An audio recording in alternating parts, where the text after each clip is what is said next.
Please subscribe Tito Manny Vlog.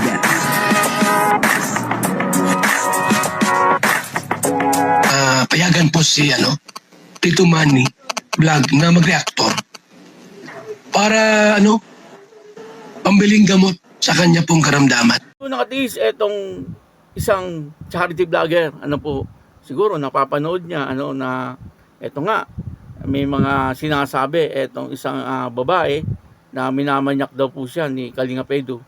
Siguro ay may gusto rin patunayan. Etong minsan ay nag-drive po sa kanila na isang charity vlogger. At dito po ay sinabi niya at talagang sinisigurado niya na nakita niya mismo ng kanyang dalawang mata. Pero ang sabi niya ay parang din lang na merong relasyon etong dalawa. Kasi sa nakita niya ay imposible daw po na mangyari yon kung walang relasyon na etong dalawa. Ibig sabihin daw ay nakita niya yung pangyayari.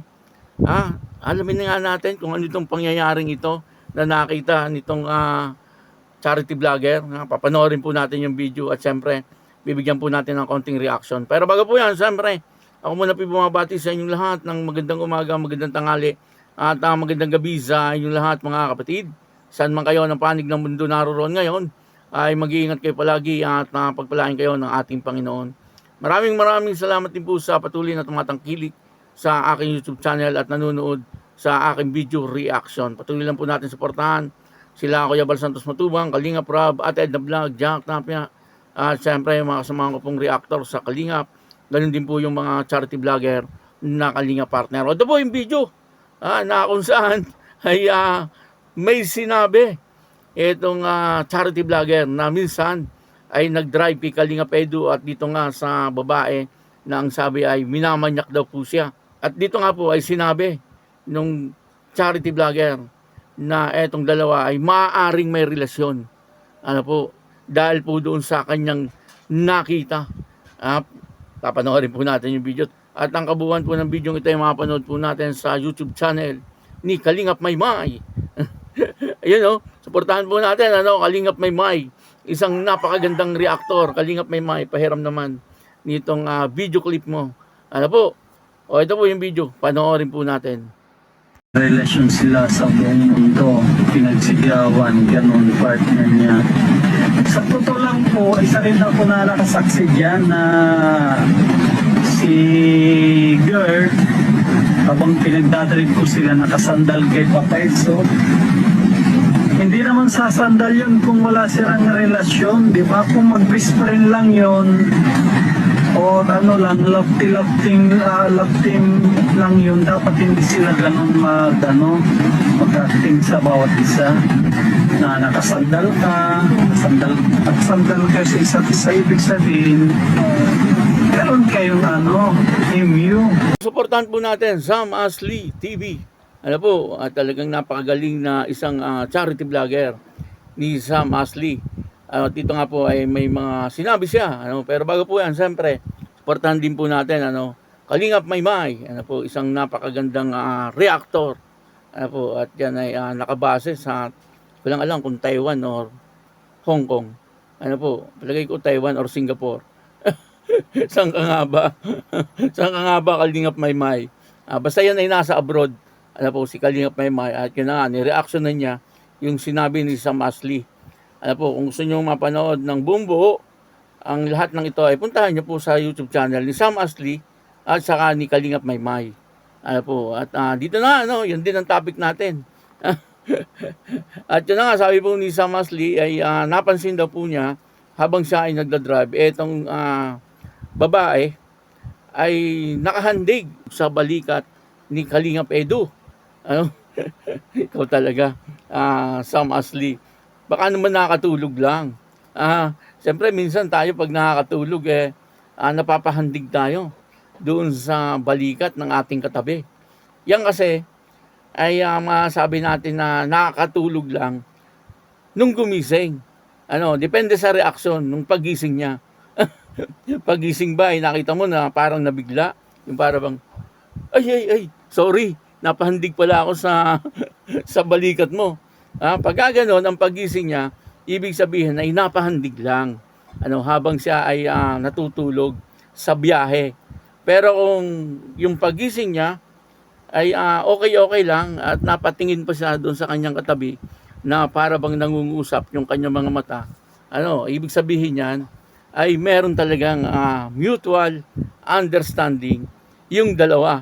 O kaya naman nakahandig siya at nagising, humandig uli, ayun talaga, maliwanag talaga yon na meron talagang relasyon. Pero dito ay ang nararamdaman talaga ni Sam Ashley ay talagang meron daw po na mutual understanding yung dalawa. Pwedeng ganun, pwedeng hindi, pwedeng ganun. Ayaw naman po natin magsabi ng kasiguruhan.